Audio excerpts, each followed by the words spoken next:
आज हम डिस्कस करेंगे डिबेंचर्स को। डिबेंचर्स क्या हैं, क्या उनकी टाइप्स हैं, उससे पहले जान लेते हैं डिबेंचर्स की डेफिनेशन। डिबेंचर्स क्या होते हैं? ये एक क्रेडिटरशिप सिक्योरिटी है। इसका मतलब क्या है? तो जब आप शेयर्स के बारे में बात करते हो तो सिंपल सा शेयर्स का फंडा क्या है कि आप एक कंपनी हो, आपको पैसे की ज़रूरत है, आप पब्लिक के पास गए, आपने पब्लिक को इनवाइट किया कि आप हमारी कंपनी में पैसे डालिए और बदले में हम आपको शेयर्स देंगे, यानी एक ऐसा डॉक्यूमेंट देंगे जिससे पता चल जाएगा कि हाँ आपने इतने पैसे हमारी कंपनी में डाले हैं। हालांकि वो जो पैसे होंगे पब्लिक के, वो वापस करने की कंपल्शन नहीं होगी। अगर हम इक्विटी शेयर्स की बात करें तो ज़रूरी नहीं है कि जितने पैसे हमने पब्लिक से लिए हैं वो सारे के सारे पैसे वापस हों। ठीक है। दूसरी चीज़ कि जितने पैसे हमने लिए हैं, जो शेयर्स उनको बदले में दिए हैं पब्लिक को, तो वो पब्लिक को हम एक और राइट दे रहे हैं कि वो हमारे ओनर्स बन चुके हैं। पब्लिक हमने वोटिंग राइट दे दिया है, हमारे डायरेक्टर्स को चूज़ कर सकते हैं, डायरेक्टर्स को रिमूव कर सकती है पब्लिक। तो ये सारी चीज़ें हमने उनको ये राइट दे दिया है, लेकिन उनका पैसा वापस मिलेगा या नहीं मिलेगा इसकी कोई गारंटी नहीं है। ये होता है सिंपली शेयर्स का फंडा। अब जब डिबेंचर्स के बारे में बात करते हैं तो ये थोड़ा सा डिफरेंट है। क्योंकि अगेन कंपनी को पैसा चाहिए, कंपनी ने शेयर्स इशू नहीं किए, कंपनी ने इशू कर दिए डिबेंचर्स। डिबेंचर्स का मतलब कि कंपनी बैंक के पास लोन लेने नहीं गई, कंपनी पब्लिक के पास लोन लेने चली गई है। पब्लिक को कहा है कि आप हमें पैसा दीजिए, हम 5 साल बाद आपको आपका पैसा वापस कर देंगे और उन 5 सालों में हम आपको इंटरेस्ट भी देंगे। जैसे कि अगर हम बैंक से पैसा लेते तो भी हम इंटरेस्ट देते। तो इसीलिए डिबेंचर्स को हम कहते हैं कि ये क्रेडिटरशिप सिक्योरिटी है, क्योंकि हमने लोगों का पैसा उसी तरीके से लिया हुआ है जैसे हम बैंक में लोन लेते हैं। क्योंकि ये लोन है, ठीक है, हमें पैसा वापस भी करना पड़ेगा, उस पर फिक्स्ड रेट ऑफ इंटरेस्ट भी देना पड़ेगा। इसीलिए जो डिबेंचर होल्डर होते हैं उनको हम कहते हैं कि वो क्रेडिटर्स हैं। वो ओनर्स नहीं है शेयर होल्डर्स की तरह, वो क्रेडिटर्स हैं कंपनी के, क्योंकि हमें उनका पैसा वापस करना ज़रूरी है, लीगली कंपल्सरी है। और ये जो डॉक्यूमेंट होता है जिसमें ये सारी डिटेल्स लिखी होंगी कि कितना परसेंटेज हम फिक्स्ड इंटरेस्ट में देंगे, ये एक्नॉलेज करेगा कि हाँ हमने इतना पैसा लोगों से उठाया है। तो ये सारी चीज़ें ये डॉक्यूमेंट में लिखी होती हैं, उस डॉक्यूमेंट को हम कहते हैं डिबेंचर्स। देन पर्पस क्या है, क्यों लोग डिबेंचर्स इशू करते हैं? सबसे पहला पर्पस है जब भी आपको कुछ नया प्रोजेक्ट सेटअप करना है, नई कंपनी सेटअप करनी है, तो उसके लिए आपको पैसे की ज़रूरत होगी, तो आप डिबेंचर्स इशू करोगे। अगर एग्जिस्टिंग प्रोडक्ट है उसको और एक्सपैंड करना है, डाइवर्सिफाई करना है अपने बिजनेस को, कि सपोज़ आप पहले टायर के बिज़नेस में हो, अब आप क्लोथ्स के बिज़नेस में जाना चाहते हो, होटल्स के बिज़नेस में जाना चाहते हो, अलग अलग बिजनेसेस में सेटअप करना चाहते हो अपनी कंपनी को, तो अगेन पैसे की ज़रूरत होगी, तो आप डिबेंचर्स इशू कर सकते हो। Normal capital expenditure for modernisation, मतलब कि अगर आपको जैसे प्लांट सेटअप करना है, मॉडर्नाइज करना है आपके अपने बिजनेसेस को, अपने जो लोकेशंस हैं उनको, तो उसके लिए खर्चा होगा, उसके लिए आपको प्लेस को रेनोवेट करना होगा। तो वो जो लॉन्ग टर्म खर्चा है, वो जो खर्चा आप कैसे पूरा कर सकते हो? डिबेंचर्स इशू करके। या आप 2 कंपनीज को अमेलगमेट कर रहे हो, मर्ज कर रहे हो इकट्ठे, तो उसके लिए भी पैसे की ज़रूरत होगी, तो उसके लिए भी आप डिबेंचर्स इशू कर सकते हो। अब आते हैं फीचर्स पे कि डिबेंचर्स के फीचर्स क्या होते हैं। सबसे पहला डेट ऑफ मैच्योरिटी। जैसा मैंने आपको बताया कि अगर आपने पैसे ले लिए डिबेंचर्स के थ्रू, आपको वो पैसा वापस करना ही पड़ेगा।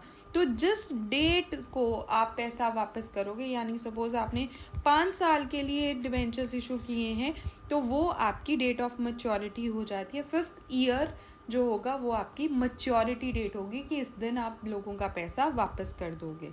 तो ये पहला फीचर है डिबेंचर्स का। दूसरा है charge on assets and profits in case of default. अब सपोज करो आपने पैसे ले लिए लोगों से, आपने कहा हमने डिबेंचर्स इशू किया है, आपने डॉक्यूमेंट भी दे दिया उनको डिबेंचर्स का। अब जब 5वां साल आया तो हो सकता है कंपनी के पास पैसे ही ना हो, प्रॉफिट ही ना कमा रही हो, तो कंपनी पैसे वापस कैसे करेगी। लेकिन जैसा कि मैंने बोला, पैसे वापस करना ये एक लीगल कंपल्शन है, तो इसीलिए कंपनीज क्या करती हैं, जैसे ही डिबेंचर्स इशू करती हैं उसी टाइम वो एक चार्ज क्रिएट कर लेती हैं। चार्ज क्रिएट करने का मतलब क्या है कि कोई एसेट जो है वो डिबेंचर होल्डर्स के नाम कर देती हैं। ठीक है, कि ये एसेट अब डिबेंचर होल्डर्स का हुआ, 5 साल बाद अगर हमारे पास पैसे नहीं होते तो हम ये एसेट सेल ऑफ करके वो पैसा जो है डिबेंचर होल्डर्स को वापस कर देंगे। तो उसका ये इम्पोर्टेंस है कि डिबेंचर होल्डर्स के लिए एक एसेट अलग से रख दिया जाता है उनके नाम पे, ताकि अगर डिफ़ॉल्ट हो, इन केस हमारे पास पैसे ना हो, तो हम वो सेल करके जो है पैसा वापस कर सकें।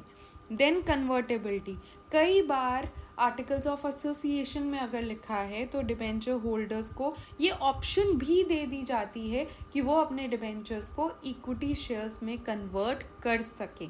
हालांकि ऐसा नहीं है कि आज आपने डिबेंचर्स इशू किए और कल वो इक्विटी शेयर्स में कन्वर्ट हो जाएंगे। एक स्पेसिफाइड टाइम लिमिट दिया जाता है कि 5 महीने बाद आप इनको इक्विटी में चाहो तो कन्वर्ट कर सकते हो। वो भी फुली कन्वर्ट करना चाहो, पार्टली कन्वर्ट करना चाहो, वो सारी चीज़ें उस डॉक्यूमेंट में लिखी होंगी। नेक्स्ट फीचर है नो वोटिंग राइट्स। शेयर्स की तरह यहाँ पे डिबेंचर होल्डर्स को कोई वोटिंग राइट नहीं होता। ये मैनेजमेंट के लिए कोई डिसीजन नहीं ले सकते। डायरेक्टर्स को, ऑडिटर्स को अपॉइंट करना, रिमूव करना इनके हाथ में नहीं होता। नेक्स्ट है फिक्स्ड रेट ऑफ इंटरेस्ट। जैसा मैंने आपको बताया, डिबेंचर होल्डर्स को एक फिक्स्ड रेट ऑफ इंटरेस्ट हमें देना कंपलसरी है। चाहे आपकी कंपनी में आपको लॉस भी क्यों ना हो रहा हो, तो भी आपको फिक्स्ड परसेंटेज देनी ही पड़ेगी।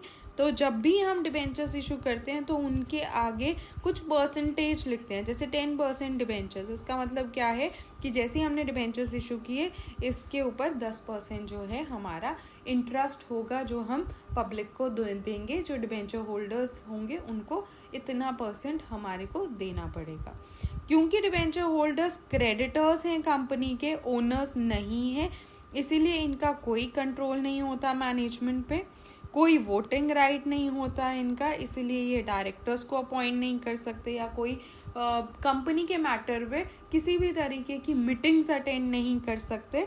लेकिन at the time of liquidation, जब कंपनी बंद होगी, लिक्विडेट होगी, तो सबसे पहले पैसा जो है वो डिबेंचर होल्डर्स को मिलेगा और उसके बाद शेयर होल्डर्स को जितना भी बच गया पैसा वो सारा शेयर होल्डर्स को मिलेगा। तो यानी डिबेंचर होल्डर्स पहले क्लेम करते हैं पैसे पे, उसके बाद अगर बचता है तो शेयर होल्डर्स को जाता है।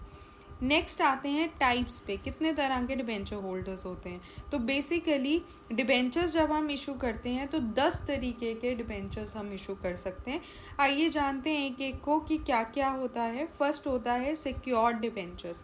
सिक्योर्ड जैसा नाम ही बता रहा है कि ये डिबेंचर्स में आप डिफ़ॉल्ट भी कर देते हो कंपनी, तो भी डिबेंचर होल्डर्स को पैसा मिल जाएगा। कैसे कि यहाँ पे कंपनी जो है पहले ही एसेट्स जो है, जैसे ही डिबेंचर्स इशू करती है, कुछ एसेट्स डिबेंचर होल्डर्स के नाम कर देती है, सिक्योर कर देती है कि अगर जब भी पैसे वापस करने हुए, मैच्योरिटी डेट आई, अगर कंपनी के पास पैसे नहीं होंगे तो वो एसेट पे क्लेम कर सकते हैं डिबेंचर होल्डर्स और अपना पैसा वापस ले सकते हैं।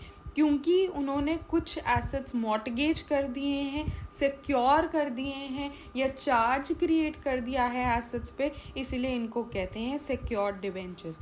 जब कंपनी बंद होती है तब सबसे पहले पैसा सिक्योर्ड डिबेंचर्स को मिलता है। नेक्स्ट है अनसिक्योर्ड डिबेंचर्स। अगेन उसके उल्टा है, सिक्योर्ड से उल्टा है अनसिक्योर्ड डिबेंचर्स, यानी यहाँ पे कोई भी चार्ज क्रिएट नहीं हुआ एसेट का। ठीक है, आपने क्या किया, बस डिबेंचर्स इशू कर दिए। और अगर आपकी कंपनी सही रहती है, सॉल्वेंट रहती है, यानी आपकी कंपनी के एसेट्स ज़्यादा हैं लाइबिलिटी से, ठीक है, तो आपकी कंपनी के पास लिक्विडिटी है, उतना पैसा है, तो डिबेंचर होल्डर्स को पैसा मिल जाएगा। अदरवाइज अगेन उसमें कोई जो है कोई चार्ज क्रिएट नहीं किया जाता, सिक्योरिटी नहीं होती, इसीलिए सिक्योर्ड डिबेंचर्स के बाद अनसिक्योर्ड डिबेंचर होल्डर्स को पैसा मिलता है at the time of liquidation, जब कंपनी बंद होती है। इन डिबेंचर्स को नेकेड डिबेंचर्स या सिंपल डिबेंचर्स भी कहा जाता है। नेक्स्ट है रिडीमेबल डिबेंचर्स। रिडीमेबल जिसमें बेसिकली आपको पैसा रिटर्न करना होता है। तो अगर हम कंपनीज एक्ट 2013 की बात करें तो हर जो कंपनी अगर डिबेंचर्स इशू कर रही है तो उसको सिर्फ रिडीमेबल डिबेंचर्स ही इशू करने पड़ते हैं, यानी उसको टाइम बताना पड़ेगा कि कितने टाइम तक ये कंपनी डिबेंचर होल्डर्स के पैसे वापस कर देगी।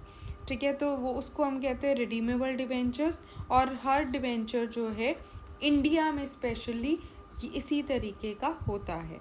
नेक्स्ट, वैसे टाइप पढ़ने के लिए हम इररिडीमेबल डिबेंचर्स पढ़ लेते हैं कि इसका मतलब क्या हुआ, वो वाले डिबेंचर्स जो कि आपको रीपे नहीं करने होते एट अ स्पेसिफिक टाइम, तो जब कंपनी वाइंड अप होगी तभी आप पैसा वापस करोगे। ठीक है, लेकिन इंडिया में कंपनीज एक्ट 2013 के अकॉर्डिंग आप ऐसा नहीं कर सकते, इररिडीमेबल डिबेंचर्स आप इशू कर ही नहीं सकते हो। नेक्स्ट आता है कन्वर्टेबल डिबेंचर्स। कन्वर्टेबल डिबेंचर्स वो डिबेंचर्स है जिनको हम शेयर्स या बाकी सिक्योरिटीज़ में कन्वर्ट कर सकते हैं। हम सिर्फ ऑप्शन देते हैं होल्डर्स को, डिबेंचर होल्डर्स को, कि आप इस स्पेसिफिक टाइम पीरियड के बाद, सपोज 5 महीने के बाद अगर आप चाहो तो अपने डिबेंचर्स को इक्विटी में या किसी भी सिक्योरिटी में, वो भी मेंशन्ड होगा कि कौन सी सिक्योरिटी में आप जो है डिबेंचर्स को कन्वर्ट कर सकते हो, तो उनको हम कहते हैं कन्वर्टेबल डिबेंचर्स। ये दो तरीके से हो सकता है, या तो फुली कन्वर्ट कर लो, अगर सपोज 10,000 डिबेंचर्स लिए हैं तो 10,000 के 10,000 ही आपको इक्विटी में कन्वर्ट करने पड़ेंगे, या फिर पार्टली कन्वर्टेबल कि 10,000 में से आप 5,000 इक्विटी में रख सकते हो और 5,000 डिबेंचर्स में ही रख सकते हो। फुली जो है पूरा का पूरा जितना आपका अमाउंट डिबेंचर्स का है उसको कन्वर्ट नहीं कर सकते। तो अगेन ये दो तरीके से कंपनी जो है ऑप्शन दे सकती है डिबेंचर होल्डर्स को। अगेन कंपनी डॉक्यूमेंट में प्रॉपर सारी चीज़ें लिखेगी कि अगर कन्वर्टेबल डिबेंचर्स है तो कौन से वाले कन्वर्टेबल हैं, वो सारी चीज़ें मेंशन्ड होंगी। नेक्स्ट है नॉन कन्वर्टेबल। बेसिकली जब कंपनीज इशू करती हैं डिबेंचर्स, अगर कुछ भी मेंशन नहीं होता तो हम ये मान के चलते हैं कि वो नॉन कन्वर्टेबल डिबेंचर्स हैं, यानी इन डिबेंचर्स को हम शेयर्स में या बाकी सिक्योरिटीज़ में कन्वर्ट नहीं कर सकते। नेक्स्ट है कूपन रेट डिबेंचर्स। जैसा कि मैंने आपको बताया कि जब भी डिबेंचर्स इशू किए जाते हैं उसके ऊपर कुछ स्पेसिफाइड रेट ऑफ इंटरेस्ट होता है, कुछ इंटरेस्ट कंपनी पे करती है जो कि डिबेंचर्स के आगे परसेंटेज फॉर्म में लिखा होता है। इसको हम कहते हैं, उस स्पेसिफाइड रेट को हम कहते हैं कूपन रेट। फिक्स्ड भी हो सकता है, वो फ्लोटिंग भी हो सकता है। फिक्स्ड यानी हमने पहले ही लिख दिया कि 10% डिबेंचर्स, ठीक है, तो दैट मीन्स हम 10% इंटरेस्ट देंगे, जो मर्जी हो जाए, लॉस हो, ठीक है, प्रॉफिट हो, बहुत ज़्यादा प्रॉफिट हो तो भी 10% इंटरेस्ट जो है मिलेगा, बस उससे ज़्यादा इंटरेस्ट नहीं मिलेगा। लॉस है तो भी 10% तो देना ही पड़ेगा इंटरेस्ट। तो ये हो गया फिक्स्ड रेट ऑफ इंटरेस्ट, ठीक है। लेकिन कई बार कंपनीज क्या करती हैं, ऐसे रेट को फिक्स नहीं करती हैं, फ्लोटिंग रखती हैं, यानी जो कि चेंज हो सकता है, फ्लक्चुएट हो सकता है। उस रेट को वो लिंक कर देती हैं बैंक रेट के साथ। तो जैसे ही बैंक रेट इंक्रीज होगा तो इंटरेस्ट रेट भी इंक्रीज हो जाएगा, बैंक रेट डिक्रीज होगा तो इंटरेस्ट रेट भी डिक्रीज हो जाएगा। उस हिसाब से बेसिकली आपका इंटरेस्ट रेट जो है वो फ्लक्चुएट करता रहता है। तो ये दो तरीके के इंटरेस्ट जो है मिल सकते हैं डिबेंचर्स पे, वो भी डॉक्यूमेंट में लिखा होगा कि किस तरीके का इंटरेस्ट कंपनी देगी इन डिबेंचर्स पे। नेक्स्ट है ज़ीरो कूपन डिबेंचर्स। ये एक स्पेशल टाइप है डिबेंचर्स की जहाँ पे कोई स्पेसिफाइड रेट ऑफ इंटरेस्ट नहीं मेंशन होता, ना फिक्स ना फ्लोटिंग, कुछ भी परसेंटेज मेंशन ही नहीं है, कुछ लिखा ही नहीं है कि फिक्स्ड होगा या फ्लोटिंग होगा। सिर्फ स्पेशली कंपनी ने लिखा है कि हम ज़ीरो कूपन डिबेंचर्स इशू कर रहे हैं। तो बेसिकली आपको इंटरेस्ट नहीं मिलेगा इन पे, तो फिर लोग क्यों खरीदेंगे आपके डिबेंचर्स? तो बेसिकली यहाँ पे क्या होता है, सपोज एक डिबेंचर 10 रुपये का है, तो कंपनी क्या करती है, वो डिबेंचर आपको डिस्काउंट पे दे देती है, सपोज 6 रुपये पे। तो आपने डिबेंचर खरीदा 6 रुपये का, लेकिन जब 5 साल बाद आपको पैसा मिलेगा वो 10 रुपये के अकॉर्डिंग कंपनी आपको पैसा वापस देगी। तो 4 रुपये का जो आपको प्रॉफिट हुआ, ठीक है, तो वो बेसिकली आपके लिए इंटरेस्ट मान लीजिए, आप प्रॉफिट मान लीजिए, या फिर आप डिस्काउंट मान लीजिए, ठीक है। तो ये बेसिकली आपका कितने टाइम तक आपने डिबेंचर अपने पास रखा तो उसका आपको मुनाफा मिला, वो 4 रुपये इस एग्जाम्पल के तौर पे हम कह सकते हैं। तो ये होता है ज़ीरो कूपन डिबेंचर्स, जिसमें स्पेसिफाइड रेट ऑफ इंटरेस्ट नहीं होता, लेकिन कंपनी आपको डिस्काउंट पे जो है डिबेंचर्स दे देती है, और रिडीम जब करती है, जब पैसे वापस मिलते हैं तो फुल रेट आपको पैसा मिलता है, तो आपको कुछ अमाउंट जो है वो मिल जाती है इंटरेस्ट या प्रॉफिट के तौर पे। नेक्स्ट है रजिस्टर्ड डिबेंचर्स। अब जब भी आप डिबेंचर्स खरीदते हो तो वो रजिस्टर्ड डिबेंचर्स भी हो सकते हैं, यानी कि जो भी डिबेंचर्स खरीदेगा उनका नाम जो है वो सर्टिफिकेट पे, डिबेंचर के सर्टिफिकेट पे आ जाएगा और कंपनी के रजिस्टर में आ जाएगा, डिबेंचर होल्डर्स के रजिस्टर में। तो बेसिकली तो जिसका नाम रजिस्टर में है उसी को इंटरेस्ट मिलेगा, उसी को पेमेंट रिडीम की जाएगी, तो उसको हम कहते हैं रजिस्टर्ड डिबेंचर्स। इसके उल्टा होता है बियरर डिबेंचर्स। बियरर डिबेंचर्स में रजिस्टर में नाम नहीं लिखा जाता, ठीक है। तो बेसिकली ये चेक की तरह है, नेगोशिएबल इंस्ट्रूमेंट की तरह है, कि ये डॉक्यूमेंट जिसके पास है वो आगे किसी और को दे सकता है, एंड में जिसके पास वो डॉक्यूमेंट होगा उसी को पेमेंट मिलेगी। तो ये नेगोशिएबल इंस्ट्रूमेंट है, ट्रांसफरेबल है, तो उसको हम कहते हैं बियरर डिबेंचर्स। सो ये थे डिफरेंट टाइप्स ऑफ डिबेंचर्स। जो इम्पोर्टेंट क्वेश्चन आ सकता है पेपर में वो है शेयर्स और डिबेंचर्स में डिफरेंस। तो क्या डिफरेंस है? सबसे पहले ओनरशिप में डिफरेंस है। शेयर्स जो हैं वो ओनर्स होते हैं कंपनी के, क्योंकि वो उनके पास वोटिंग राइट है, वो डायरेक्टर्स को अपॉइंट कर सकते हैं, रिमूव कर सकते हैं। बट डिबेंचर होल्डर्स जो हैं वो क्रेडिटर्स होते हैं कंपनी के, उन्होंने सिर्फ लोन दिया है कंपनी को, जो कि उनको जिसके रिटर्न में उनको इंटरेस्ट भी मिलेगा और उनकी पेमेंट वापस भी हो जाएगी। फॉर्म ऑफ रिटर्न, इनको शेयर्स अगर आप खरीदते हो तो शेयर होल्डर्स को रिटर्न में क्या मिलता है? डिविडेंड। डिबेंचर होल्डर्स में वर्ड हम यूज़ करते हैं इंटरेस्ट, क्योंकि लोन है, लोन पे आपको डिविडेंड नहीं मिलता, अगर बैंक से भी आप लोन लेते हो तो इंटरेस्ट मिलता है। तो सेम कॉन्सेप्ट है डिबेंचर्स का भी, इसीलिए इंटरेस्ट मिलता है। आइडेंटिफाई कैसे किया जाता है? शेयर्स खरीदने वाले को कहते हैं शेयर होल्डर और डिबेंचर्स खरीदने वाले को कहते हैं डिबेंचर होल्डर्स।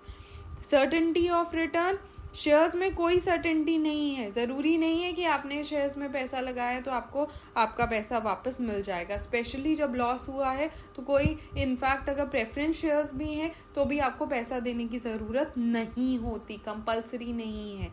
लेकिन डिबेंचर्स में इवन इफ प्रॉफिट नहीं है, लॉस है, तो भी आपको रेट ऑफ इंटरेस्ट देना ज़रूरी है। सो ये सर्टेनिटी ऑफ रिटर्न डिबेंचर्स में रहती है, शेयर्स में नहीं है। रीपेमेंट, जब कंपनी लिक्विडेट होगी, बंद होगी, अगर फंड्स अवेलेबल हुए तो शेयर होल्डर को पैसा मिल जाएगा, वो भी कंपलसरी नहीं है, अगर अवेलेबल हुए, कंपनी के पास पैसा पड़ा है तो शेयर होल्डर को मिल जाएगा। डिबेंचर होल्डर्स के केस में रीपेमेंट होनी ज़रूरी ही है, क्योंकि रिडीमेबल डिबेंचर्स हम इशू करते हैं तो स्पेसिफाइड टाइम पीरियड में ही आपको पैसा वापस करना ही पड़ेगा, कंपलसरी है। कन्वर्टेबिलिटी, शेयर्स को हम डिबेंचर्स में कन्वर्ट नहीं कर सकते, बट डिबेंचर्स को हम कन्वर्ट कर सकते हैं शेयर्स में, अगर आपके आर्टिकल्स ऑफ एसोसिएशन में लिखा है तो। कंट्रोल, जो शेयर होल्डर्स हैं वो पार्टिसिपेट कर सकते हैं, वोट कर सकते हैं कंपनी की मीटिंग में, लेकिन डिबेंचर होल्डर्स ऐसा कुछ भी नहीं कर सकते, ना वो पार्टिसिपेट कर सकते हैं मीटिंग्स में, ना उनके पास वोटिंग राइट होता है। Priority of repayment, share holders को सबसे एंड में पैसा मिलता है, तो बेसिकली जब डिबेंचर होल्डर्स को पैसा मिल जाता है उसके बाद अगर कुछ पैसा बचा है तो शेयर होल्डर को मिलेगा, बट डिबेंचर होल्डर्स को सबसे पहले पैसा मिलता है यानी इनकी प्रायोरिटी सबसे पहले होती है, प्रेफरेंस शेयर होल्डर से भी पहले डिबेंचर होल्डर्स को पैसा मिलता है। सो ये था difference between shares and debentures. ऐसे ही कंपनी लॉ के बाकी वीडियोस के लिए सब्सक्राइब कीजिए बिजनेस टेल्स को।